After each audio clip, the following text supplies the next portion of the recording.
seen a lot of red burn code days over the last few days, but what goes into determining the color code? Landon Miller saw how things worked behind the scenes of the Air Quality Division this morning and has the story. The weather conditions trap those air pollutants down here in the valley. And by looking down into the valley below, you can see what he's talking about. There's a brownish tint to our air as northern Nevadans are keeping their homes and their businesses warm during the frigid weather. But how unhealthy is this pollution? Right now we're at that level where it is harmful to the general public, and burning is prohibited at this time. They've issued a red burn code, meaning no burning of wood or pellets is allowed.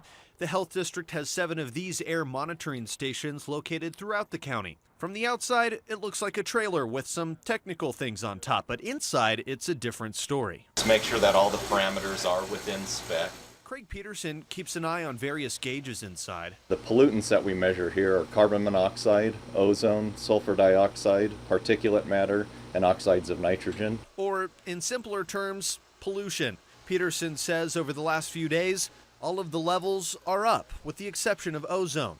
And this machine over here, it measures PM 2.5. And those gray little dots represent an hour's worth of pollution that's in our air. That's actual pollution in the air, but Peterson says PM 2.5 is affecting the air the most right now. The main one of concern is PM 2.5. It's the main component in wood smoke and combustion related activities. He says once the weather pattern changes, the pollution will go away, but they'll still be here watching the quality of our air. All of these analyzers run 24 hours a day, 365 days a year. Covering the story, Landon Miller, Channel 2 News.